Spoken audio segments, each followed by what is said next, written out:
Over. All right. When I decided to go car-free 3 years ago, it was always in the back of my mind, what would I do if I ended up getting a serious injury or illness, something that would prevent me from being able to walk or bike everywhere? Well, about a month ago, I finally figured out what that would be like.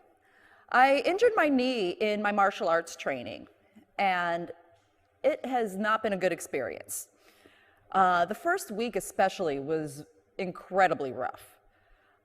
It was so sore, I couldn't walk or do much of anything. And it was a very humbling experience. Since I couldn't do anything, I was so dependent on the people in my life. So much so that that the first couple of days, my boyfriend was even having to get me in and out of the shower for me. And I was like, I feel like a child again. Like, am I all of a sudden an 80-year-old or something? And so and for somebody who's just very active all the time and who commutes by walking and getting to the bus everywhere, this was more than just an inconvenience for me and more than just time away from my sports and leisure activities. This was a complete interruption in the way I live. So even just getting to the bus stop by where I live was difficult. I live right up against Mount Washington, and so just going down to the major streets to catch the bus is a pretty steep up and down hill. And that is when it's the most painful walking, is if I'm going up or down the hills.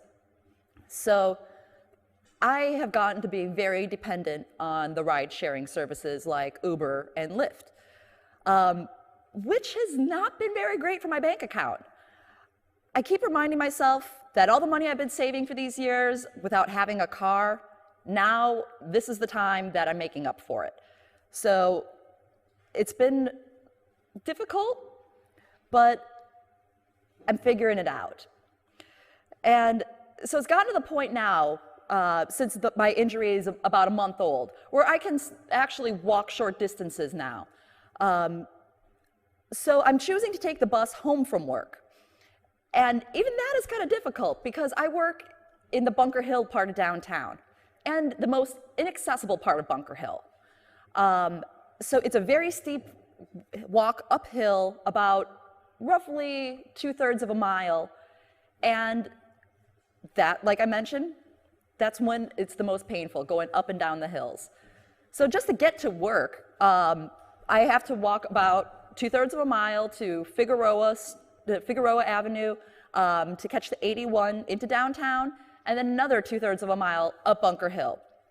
No way can I do that in the morning. Everything now is taking so much longer just trying to get around with a cane and a hurt knee.